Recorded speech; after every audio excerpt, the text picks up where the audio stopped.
अध्याय 1। एक ऐसा करियर ढूंढने के लिए समय निकालें जिसमें आपको सबसे अधिक आनंद और उत्कृष्टता प्राप्त हो। यदि आप 18 वर्ष से कम उम्र के हैं तो शायद आपको जल्द ही आपके जीवन के 2 सबसे महत्वपूर्ण निर्णय लेने के लिए बुलाया जाएगा। ऐसे निर्णय जो आपके वर्षों के सभी दिनों को गहराई से बदल देंगे। ऐसे निर्णय जिनके दूरगामी प्रभाव आपकी खुशी, आपकी कमाई, आपके स्वास्थ्य पर हो सकते हैं। ऐसे निर्णय जो आपको बना या बिगाड़ सकते हैं। ये 2 जबरदस्त निर्णय क्या हैं? पहला, आप जीविकोपार्जन कैसे करने वाले हैं? क्या आप एक किसान या एक डाक वाहक, केमिस्ट, वन क्षेत्रपाल, फॉरेस्ट रेंजर, स्टेनोग्राफर, घोड़ा व्यापारी, कॉलेज के प्रोफेसर बनने वाले हैं या आप एक हैमबर्गर स्टैंड चलाने वाले हैं? दूसरा, आप अपने बच्चों के पिता या माता बनने के लिए किसका चयन करने वाले हैं? ये दोनों महान निर्णय अक्सर जुए के समान होते हैं। हैरी एमरसन फॉस्टिक अपनी पुस्तक the power to see it through में कहते हैं, प्रत्येक लड़का अपना व्यवसाय चुनते समय एक जुआरी होता है। उसे अपना जीवन दांव पर लगाना होता है। आप एक व्यवसाय का चयन करने में जुए को कैसे कम कर सकते हैं? आगे पढ़िए, हम आपको जितनी अच्छी तरह हो सकता है बताएंगे। पहले, यदि संभव हो तो उस काम को खोजने की कोशिश करें जिसमें आपको आनंद मिलता हो। मैंने एक बार डेविड एम गुडरिच, बोर्ड अध्यक्ष, BF गुडरिच कंपनी टायर निर्माता से पूछा कि वे व्यवसाय में सफलता की पहली आवश्यकता किस चीज को मानते हैं। तो उन्होंने उत्तर दिया, अपने काम पर अच्छा समय बिताना। यदि आप जो कर रहे हैं उसमें आपको आनंद आ रहा है, उन्होंने कहा, तो आपको कई घंटों तक काम करने के बाद भी ऐसा नहीं लगेगा कि आप काम कर रहे हैं। आपको वह खेल की तरह लगेगा। एडिसन इसका एक अच्छा उदाहरण थे। एडिसन, अशिक्षित अखबार बेचने वाला लड़का जिसने बड़े होकर अमेरिका का औद्योगिक जीवन बदल दिया। एडिसन वह व्यक्ति जो अक्सर अपनी प्रयोगशाला में खाते व सोते थे और वहां दिन में 18 घंटे मेहनत करते थे, लेकिन उनके लिए वह मेहनत नहीं थी। मैंने अपने जीवन में कभी एक दिन भी काम नहीं किया, वे कहते थे। वह सब बहुत मजेदार था। कोई आश्चर्य नहीं कि वे सफल रहे। मैंने एक बार चार्ल्स श्वाब को भी ऐसा ही कुछ कहते सुना था। उन्होंने कहा था, एक व्यक्ति ऐसी लगभग किसी भी चीज में सफल हो सकता है जिसके लिए उसके पास असीमित उत्साह है। लेकिन आपको किसी काम के लिए उत्साह कैसे हो सकता है जब आपको धुंधला सा भी अनुमान नहीं है कि आप करना क्या चाहते हैं? सबसे बड़ी त्रासदी जिसका मुझे पता है, मिसेस एडना केर, जिन्होंने एक समय ड्यूपॉन्ट कंपनी के लिए हजारों कर्मचारी नियुक्त किए थे और जो अब अमेरिकन होम प्रोडक्ट्स कंपनी में औद्योगिक संबंधों के लिए सहायक निर्देशक हैं, ने मुझसे कहा था, सबसे बड़ी त्रासदी जिसका मुझे पता है वह यह है कि इतने सारे युवा लोग कभी नहीं जान पाते कि वे वास्तव में क्या करना चाहते हैं। मुझे लगता है उस व्यक्ति से अधिक दया का पात्र और कोई नहीं होता जिसे अपने काम से वेतन के अलावा और कुछ नहीं मिलता। मिसेस केर बताती हैं कि कॉलेज के छात्र तक उनके पास आकर कहते हैं, मेरे पास डार्थमाउथ से एक BA की डिग्री है या कॉर्नेल से MA की। क्या आपकी फर्म में ऐसा कोई काम है जो मैं कर सकता हूं? उन्हें खुद भी पता नहीं होता कि वे क्या करने में सक्षम हैं, ना ही यह कि वे क्या करना पसंद करेंगे। क्या यह कोई आश्चर्य की बात है कि इतने सारे पुरुष व महिलाएं जो सक्षम मस्तिष्क और गुलाबी सपनों के साथ जीवन में शुरुआत करते हैं, 40 वर्ष की उम्र तक पूरी तरह निराश हो जाते हैं, यहां तक कि नर्वस ब्रेकडाउन के शिकार भी हो जाते हैं? वास्तव में उचित पेशा ढूंढना आपके स्वास्थ्य के लिए भी महत्वपूर्ण है। जब जॉन्स हॉपकिंस के डॉक्टर रेमंड पर्ल ने कुछ बीमा कंपनियों के साथ एक अध्ययन किया उन कारकों की खोज करने के लिए जो लंबे जीवन का कारण बनते हैं, तो उन्होंने अच्छे व्यवसाय को सूची में उच्च स्थान दिया। उन्होंने एक बार थॉमस कार्लाइन से कहा था, धन्य है वह व्यक्ति जिसे उसका काम मिल गया है, उसे और कोई आशीर्वाद नहीं मांगना चाहिए। मैंने हाल में पॉल W. बॉयंटन के साथ एक शाम बिताई जो सोकोनी वैक्यूम ऑयल कंपनी के लिए रोजगार पर्यवेक्षक, एम्प्लॉयमेंट सुपरवाइजर का कार्य करते हैं। पिछले 20 वर्षों में उन्होंने नौकरी खोज रहे 75,000 लोगों के इंटरव्यू लिए हैं और उन्होंने एक पुस्तक लिखी है जिसका शीर्षक है 6 ways to get a job, नौकरी पाने के 6 तरीके। मैंने उनसे पूछा, आज नौकरी की तलाश करते हुए युवा लोग सबसे बड़ी गलती क्या करते हैं? वे नहीं जानते कि वे क्या करना चाहते हैं, उन्होंने कहा। यह महसूस करना पूरी तरह से भयावह है कि एक व्यक्ति एक कपड़े का सूट खरीदने से पहले अधिक सोच विचार करता है जो कुछ वर्षों में खराब हो जाएगा, बजाय अपने करियर के चुनाव के बारे में सोचने के जिस पर उसका पूरा भविष्य निर्भर करता है, जिस पर उसके पूरे भविष्य की खुशी और मन की शांति आधारित है। और फिर क्या? आप इसके बारे में क्या कर सकते हैं? आप व्यावसायिक मार्गदर्शन, वोकेशनल गाइडेंस नाम के एक नए पेशे का लाभ उठा सकते हैं। यह आपकी सहायता कर सकता है या आपका नुकसान कर सकता है। यह उस परामर्शदाता की क्षमता और चरित्र पर निर्भर है जिससे आप परामर्श लेते हैं। यह नया व्यवसाय अभी पूर्णता की स्थिति के आसपास भी नहीं है। यह अभी मॉडल टी अवस्था तक भी नहीं पहुंचा, लेकिन इसका एक शानदार भविष्य है। आप इस विज्ञान का उपयोग कैसे कर सकते हैं? यह पता लगाकर कि आपके समुदाय में आप व्यावसायिक परीक्षण और व्यावसायिक सलाह कहां प्राप्त कर सकते हैं। ऐसी सलाहें केवल सुझावों का रूप ले सकती हैं। निर्णय आपको लेना होता है। याद रखें कि ये परामर्शदाता अचूक नहीं होते। ये हमेशा एक दूसरे से सहमत नहीं होते। ये कभी कभी हास्यास्पद गलतियां करते हैं।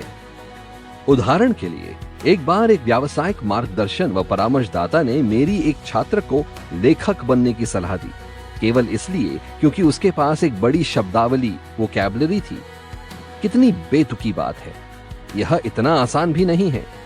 अच्छा लेखन वह है जो आपके विचारों व भावनाओं को पाठक तक पहुंचाता है, और ऐसा करने के लिए आपको बड़ी शब्दावली की आवश्यकता नहीं है, लेकिन आपके पास विचार, अनुभव, प्रतिबद्धता, उदाहरण और उत्साह अवश्य होना चाहिए। वह व्यावसायिक सलाहकार जिसने बड़ी शब्दावली वाली इस लड़की को एक लेखक बनने की सलाह दी थी, केवल एक ही काम करने में सफल रहा। उसने एक पूर्व स्टेनोग्राफर को एक निराश व भावी उपन्यासकार में बदल दिया। जो बात मैं कहने की कोशिश कर रहा हूं वह यह है कि व्यावसायिक मार्गदर्शन विशेषज्ञ भी हमारी व आपकी तरह अचूक नहीं होते। शायद आपके लिए उनमें से कई से सलाह लेना बेहतर होगा और फिर आप सामान्य ज्ञान की रोशनी में उनके निष्कर्षों की व्याख्या कर सकते हैं। हमारी कई चिंताएं, अफसोस और कुठाएं उस काम के कारण पैदा होती हैं जिसे हम पसंद नहीं करते। उसके बारे में अपने पिता से पूछिए, या अपने पड़ोसी से, या अपने बॉस से। जॉन स्टुअर्ट मिल जैसे बौद्धिक दिग्गज ने भी कहा है कि इंडस्ट्रियल मिसफिट्स औद्योगिक क्षेत्र में अनुपयुक्त समाज के सबसे भारी नुकसानों में से होते हैं। और हां, इस धरती पर सबसे दुखी लोगों में से कुछ यही इंडस्ट्रियल मिसफिट्स हैं जो अपने दैनिक कार्य से नफरत करते हैं। क्या आप ऐसे व्यक्ति को जानते हैं जो सेना में टूट गया था? वह व्यक्ति जो गलत जगह पर था। मैं युद्ध में हुए हताहतों के बारे में बात नहीं कर रहा हूं, बल्कि उनके बारे में बात कर रहा हूं जो साधारण सर्विस में टूट गए थे। डॉक्टर विलियम मैनिंगर, हमारे सबसे महान जीवित मनोचिकित्सकों में से एक, युद्ध में सेना के न्यूरोसाइकाइट्रिक डिवीजन के प्रभारी थे, और वे कहते हैं, हमने सेना में चयन व नियुक्ति के महत्व पर सही व्यक्ति को सही नौकरी देने के बारे में बहुत कुछ सीखा। हाथ में काम के महत्व का एक दृढ़ विश्वास अत्यंत महत्वपूर्ण है। जहां एक व्यक्ति को कोई दिलचस्पी नहीं थी, जहां उसे लगता था कि वह अनुपयुक्त है, जहां वह सोचता था कि उसकी सराहना नहीं की जाती है, जहां वह मानता था कि उसकी प्रतिभा का दुरुपयोग किया जा रहा है, तो निश्चित रूप से हमें एक वास्तविक नहीं तो संभावित मनोरोग पीड़ित मिलता था। हां, और इन्हीं कारणों से एक व्यक्ति उद्योग में टूट सकता है। यदि वह अपने व्यवसाय से नफरत करता है तो वह भी उसे तोड़ सकता है। उदाहरण के लिए फिल जॉनसन का मामला लीजिए। फिल जॉनसन के पिता एक लॉन्ड्री के मालिक थे, इसलिए उन्होंने अपने बेटे को एक नौकरी दे दी, इस आशा के साथ कि बेटा उनके व्यवसाय को आगे बढ़ाएगा। लेकिन फिल को लॉन्ड्री से नफरत थी, इसलिए वह समय नष्ट करता, इधर उधर घूमता और जितना काम बताया जाता उतना ही करता, उससे एक सूद भी अधिक नहीं। किसी किसी दिन वह अनुपस्थित रहता। उसके पिता यह सोचकर इतने आहत होते थे कि उनका बेटा आलसी व महत्वाकांक्षा विहीन है, अतः वे वास्तव में अपने कर्मचारियों के सामने शर्मिंदा महसूस करते थे। एक दिन फिल जॉनसन ने अपने पिता से कहा कि वह एक मैकेनिक बनना चाहता है और मशीन की दुकान में काम करना चाहता है। क्या ओवरऑल्स में वापस जाना चाहता था? वृद्ध पिता को झटका लगा, लेकिन फिल ने अपने मन का किया। वह ग्रीस लगी डंगरीज पहनकर काम करता था। वह लॉन्ड्री से कहीं अधिक कड़ी मेहनत करता था। वह लंबे समय तक काम करता था और काम करते हुए सीटी बजाता था।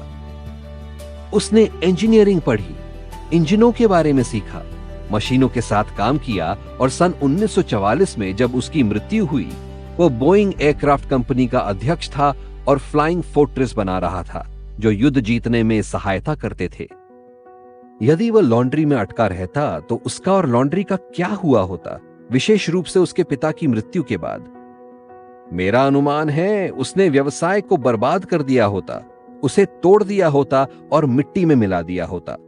पारिवारिक झगड़े शुरू होने का जोखिम होने पर भी मैं युवा लोगों से कहना चाहूंगा कि केवल इसलिए एक व्यवसाय या व्यापार में प्रवेश करने के लिए मजबूर महसूस ना करें क्योंकि आपका परिवार चाहता है कि आप इसे करें। एक करियर में तभी प्रवेश करें जब आप उसे करना चाहें। फिर भी अपने माता पिता की सलाह पर ध्यान से विचार करें। उन्होंने शायद आपसे 2 गुना जीवन जिया है। उन्होंने इस तरह का ज्ञान प्राप्त किया है जो केवल बहुत सारे अनुभव और कई वर्ष गुजरने के बाद ही प्राप्त होता है। लेकिन अंतिम विश्लेषण में वे आप हैं जिन्हें अंतिम निर्णय लेना है। वे आप हैं जो अपने काम में या तो बहुत खुश या बहुत दुखी होने वाले हैं। अब इतना कह लेने के बाद मैं आपको आपका काम चुनने के बारे में निम्नलिखित सुझाव, जिनमें से कुछ चेतावनियां हैं, देता हूं। 1. व्यावसायिक मार्गदर्शन परामर्शदाता के चयन के बारे में निम्नलिखित सुझावों को पढ़ें और उनका गहन अध्ययन करें। ये सुझाव सीधे विशेषज्ञ के मुंह से निकले हैं। ये अमेरिका के प्रमुख व्यावसायिक मार्गदर्शन विशेषज्ञों में से एक कोलंबिया विश्वविद्यालय के प्रोफेसर हैरी डेक्स्टर किटसन द्वारा दिए गए हैं। 1. ऐसे किसी व्यक्ति के पास मत जाइए जो आपसे कहता है कि उसके पास एक जादुई प्रणाली है जो आपकी व्यावसायिक योग्यता का संकेत देगी। इस समूह में फ्रेनोलॉजिस्ट, ज्योतिषी, चरित्र विश्लेषक, लिखावट विशेषज्ञ आते हैं। उनकी प्रणालियां काम नहीं करती। 2. एक ऐसे व्यक्ति के पास मत जाइए जो आपसे कहता है कि वह आपको एक परीक्षा दे सकता है जो इंगित करेंगी कि आपको कौन सा व्यवसाय चुनना चाहिए। ऐसा व्यक्ति इस सिद्धांत का उल्लंघन करता है कि एक व्यावसायिक परामर्शदाता को परामर्श लेने वाले के आसपास की शारीरिक, सामाजिक और आर्थिक स्थितियों को ध्यान में रखना चाहिए तथा उसे अपनी सेवाएं परामर्श लेने वाले के सामने खुले अवसरों को रोशनी में देनी चाहिए। 3. एक ऐसे व्यावसायिक परामर्शदाता की तलाश करें जिसके पास व्यवसायों के बारे में पर्याप्त जानकारी हो और परामर्श प्रक्रिया में इसका उपयोग करे। 4. एक संपूर्ण व्यावसायिक मार्गदर्शन सेवा के लिए आमतौर पर 1 से अधिक साक्षात्कार की आवश्यकता होती है। 5. मेल द्वारा व्यावसायिक मार्गदर्शन को कभी स्वीकार न करें। 2. ऐसे व्यापार व व्यवसायों से दूर रहें जो पहले से ही खचाखच भरे हुए हैं या अत्यधिक प्रभाव में हैं।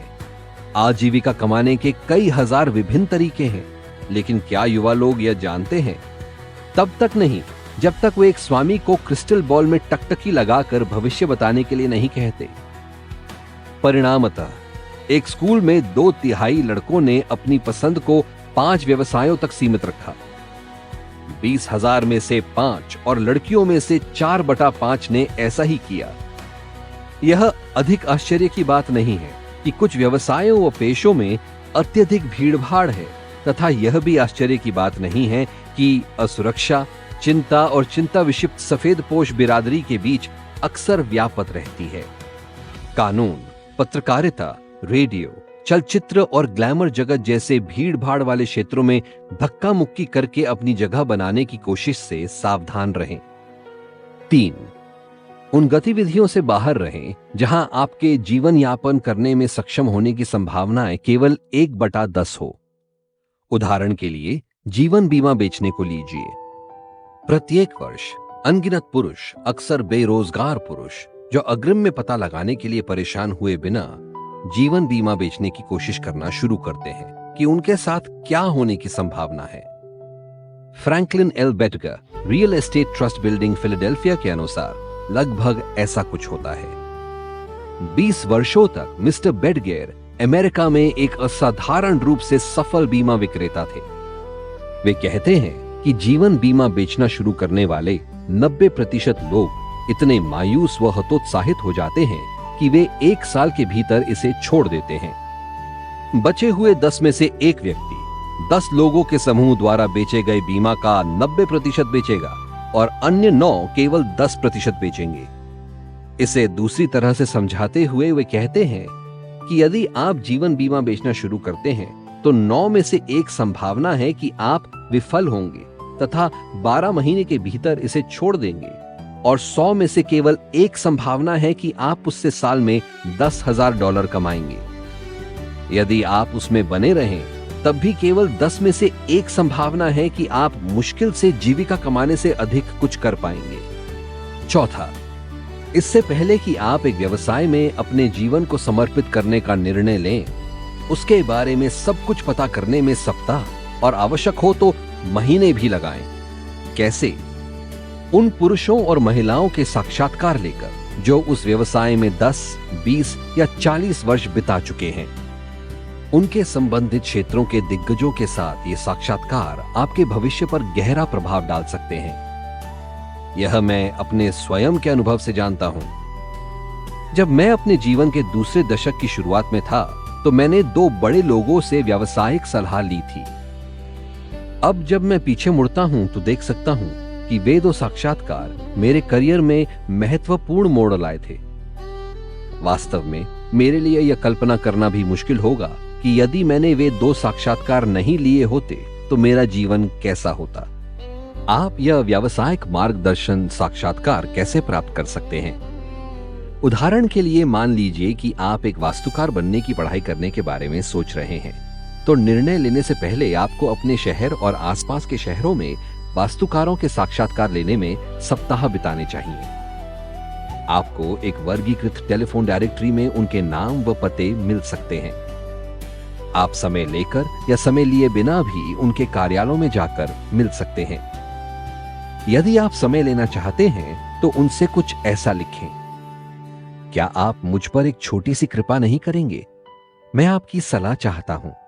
मैं 18 वर्ष का हूं और वास्तुकार बनने के लिए पढ़ने के बारे में सोच रहा हूं।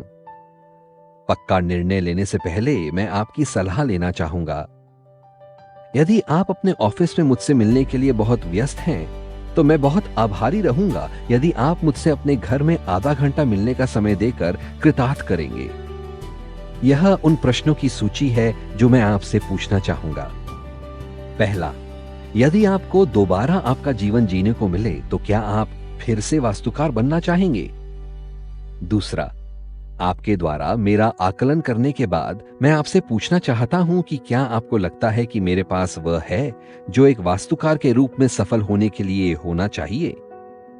तीसरा, क्या वास्तुकार का पेशा बहुत भीड़भाड़ वाला है?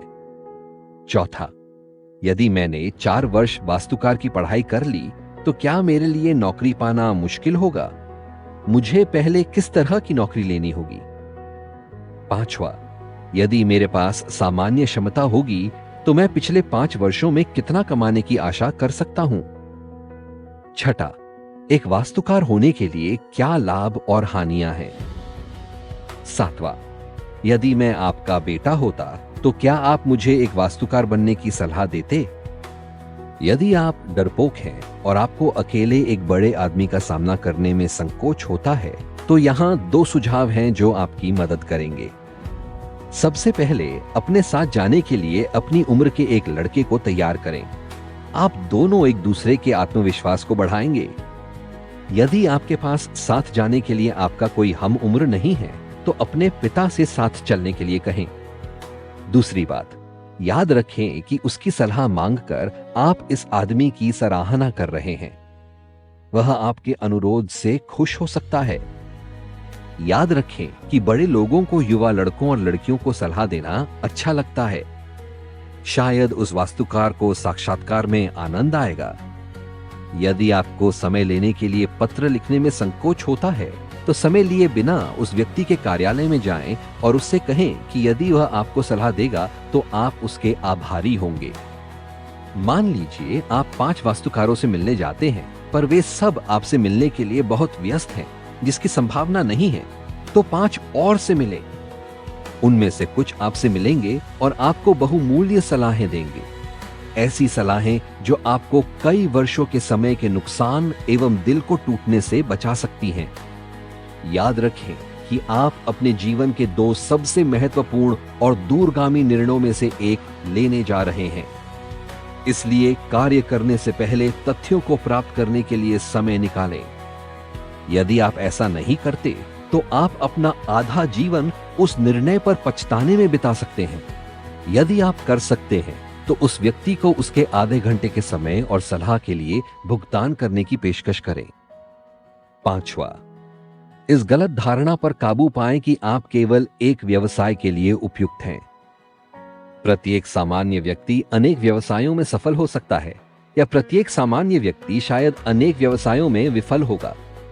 उदाहरण के तौर पर मुझे लीजिए, अगर मैंने निम्नलिखित व्यवसायों के लिए पढ़ाई करके खुद को तैयार किया होता तो मेरा मानना है कि मुझे सफलता के कुछ छोटे छोटे उपायों को प्राप्त करने का एक अच्छा अवसर मिला होता और अपने काम का आनंद लेने का भी।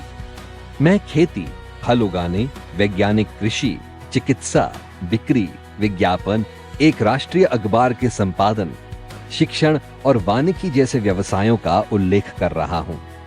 दूसरी ओर मुझे यकीन है कि यदि मैं बुक कीपिंग, बही खाता रखना, लेखांकन, अकाउंटिंग, इंजीनियरिंग, एक होटल या कारखाने का संचालन, वास्तुकला, सभी मैकेनिकल व्यापारों एवं ऐसी सैकड़ों अन्य गतिविधियों में से कोई करता तो दुखी रहता और असफल हो गया होता।